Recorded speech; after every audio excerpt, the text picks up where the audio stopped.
Welcome once again.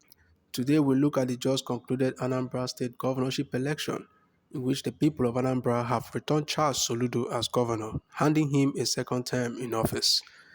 In Saturday's election, Mr. Soludo of the All Progressive Grand Alliance polled 422,664 votes to secure a sweeping victory, defeating his closest challenger, Nicholas Ukachukwu of the All Progressive Congress (APC) with 99,445 votes.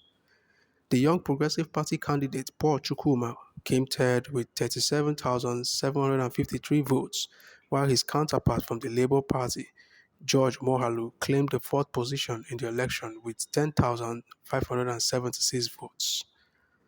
Mr. Soludo won in all 21 local government areas of the state, only the second time such a clean sweep has happened in Anambra history. The first was in 2017 when former Governor Willow Obiano achieved a feat on the APGA platform. Today we take an in-depth analysis on what transpired in the just concluded election in Anambra State. Stay tuned. Is hereby declared the winner and returned elected. Welcome back. I'm being joined by the one and only political maestro, a deep political thinker, and a wonderful analyst in the world of politics. My dear friend, you're welcome. The just concluded election came with a lot of controversies. What is your general opinion regards the just concluded election? Yeah, thank you once again for having me, and good day, viewers. I did said the last time we were doing the pre-election analysis that the election that is not an election. That what will happen is a coronation. If you look at the result of the election, it reflected our pre-election analysis because where a candidate, wins 72% of the entire vote cast is indicative of one thing. It's a coronation. It means the opposition were not on ground. Secondly, is that in some polling units, you find out that the opposition didn't have agents. There were no agents. It was more or less Apoga doing their thing. So that tells you that the opposition didn't prepare for the election. And thirdly, another thing that not thirdly, the second point here is that we also said that the election will witness a low turnout of voters. I must admit that it witnessed some turnouts more than I expected. 21.5% of the total registered voters responded. It's poor for our democracy. However, I was even expecting something around 15%. We also said the election is going to be violence free because there was the stakes were not high. If you look at the election, it was relatively peaceful, except for few places where there were, records of violence. So it means that, in my opinion, our pre-election analysis were quite solid, and the election has come and has gone. And I think what is left is for the people, the politicians, and everyone to pick lessons from the election. Okay, thank you. And that is a wonderful overview of the entire process that went down on Saturday. But there's the rhetoric out there that the Peter Obi's wave is gradually dwindling, owing to the fact that he lost the election even in his own polling unit, and his own candidate came a distant fourth. What do you have to say about this? I think there are many ways to see it, but in my argument, you need to understand the voters involved here. We're talking about voters in Anambra. And the voters in Anambra, you have to give them some credit, happens to be one of the most enlightened voters you have in Nigeria. I say that because in 2009, gubernatorial election held in Anambra, Apoga won the election. In 2011, presidential election was done in the same Anambra. Apoga could not win a senatorial zone, Anambra Central. So the PDP and the ACN, in that election, the PDP won the presidential election in Anambra. Anambra Central, Christine Gige of ACN then won the senatorial zone in that same Anambra. By 2013, election was done for gubernatorial. Apoga won. By 2015, election was done again. Apoga could not win any vote in the presidential election and some seats in the National Assembly. They lost many of them.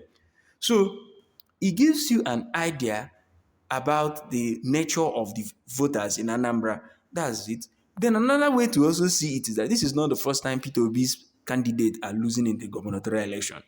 His candidate in 2017, Ose Local Obaze, lost. But in 2019, he was the vice presidential candidate of the PDP in the presidential election. They won the state. In 2021, his candidate, Val Ozibo, lost the gubernatorial election.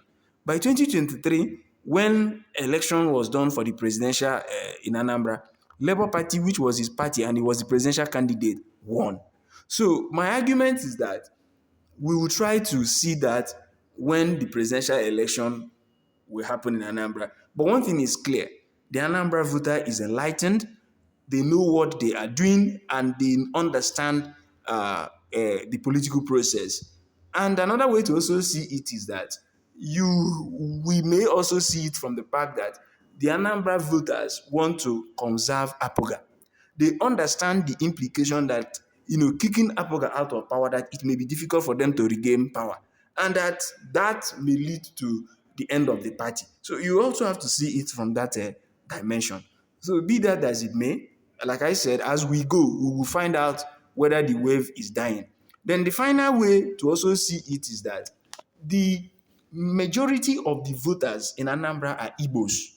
And if you understand the nature of the Igbo man will love and believe in you. It doesn't mean that everything you tell him, he's going to do it. We have seen it. It's not only in Anambra. In Enugu, for example, PW won all the seats during the presidential and national assembly. He swept Enugu. But when they were to do election 2 weeks later in Enugu, Labour Party could not win the gubernatorial election. So that gives you an idea of the character of an Igbo man. He may believe in you, he may love you, but it doesn't mean that everything you tell him he's going to do. So if you also see it from that side, you understand the sentiment of the voters in Anambra. Okay, thank you. From what you have said, you said something about the Igbo man, the Igbo man. Is this election about the Igbo people or Peter Obi's influence in the coming election in 2027? No, why I talked about the Igbo man here is this. Majority of the voters in Anambra are Igbos. And you did talk about, does a loss of the gubernatorial election even to the point of polling units, will you now say it will affect his wave, or will you now say that with that the wave is over? I'm trying to say it in the content of Anambra. Well, I've not enlarged it to the content of the entire Nigerians. In the content of Anambra State, where the election was done a few days ago, that you can't use that as a yardstick yet. That we will wait. Maybe after the 2027 election, or days or weeks leading to the 2027 election, we can now conclude that it seems like this is what has happened. Well, there were allegations of vote buying. Do you allude to that allegation, or do you think any form of malpractice, especially with regards to vote buying, actually occurred in Anambra State? Well, the issue is this. Before I forget this point, I want to make it for Nigerians to understand. If votes don't count, politicians will not buy votes. Politicians understand the value of money. They can't invest their money in something they know will not yield anything. But to answer your question directly, as the election was going on, the governor of the state made the allegation, the APC made the allegation. At the point of coalition, the resident electoral commissioner in the state said it is false and unfounded.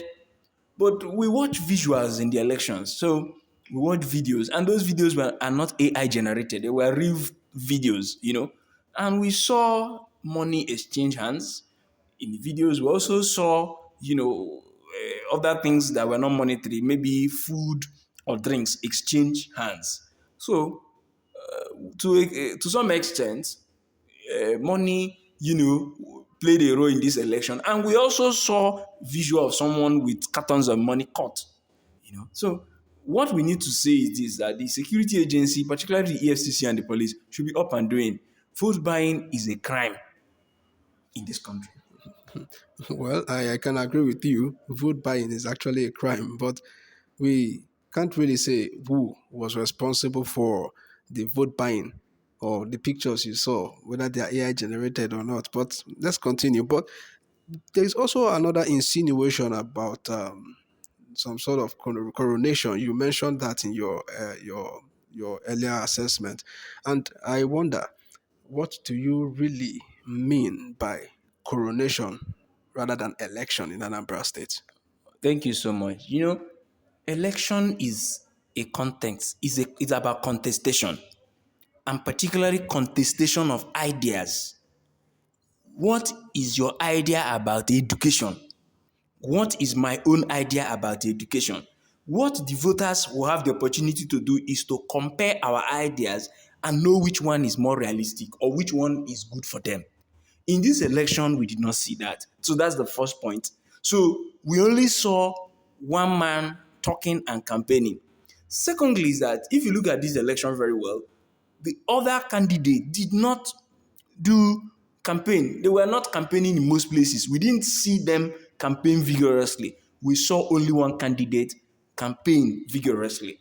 Thirdly, is that in this election, we also saw that the opposition didn't have agents in many polling units. If you don't have an agent in a polling unit, you're not contesting the election now, because it means that you already alluded that you have lost the election, or you already considered the election, or you already considered the election a waste of time.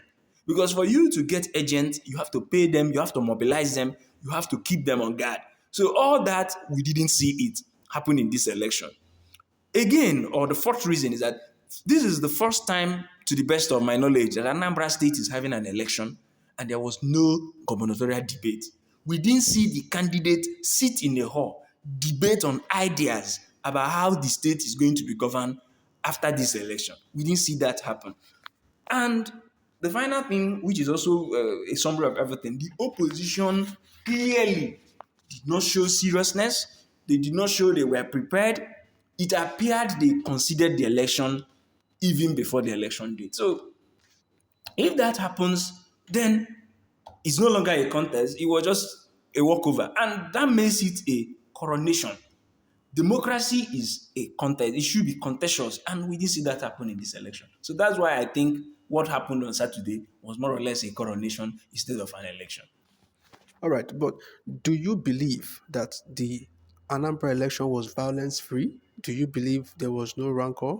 To a large extent, it was a variant-free election. Although we saw there was a casualty, but to a large extent, the election was largely peaceful. So, what message do you have for the electorates, the politicians, and the stakeholders in going forward, 2027? I think the first lesson is that political parties should be more serious about building structures, about mobilizing people. It is the job of the political parties to mobilize voters. It's not the job of INEC. And it is also their job to protect their vote. Secondly, to the people, they need to know this. I said it earlier, if vote don't count, politicians will not buy vote. If we stay in our houses and say they will rig, they will not, it will make the thing easier for them. So we should bear in mind that there is a need for us to cast our ballot and protect our vote as much as the law permits us to do. So that's it. All right, thank you very much for this wonderful analysis. We have run out of time. So, please do well to always share our videos, like, share, and subscribe. To come again next time. At this point, it is a good night. Bye bye.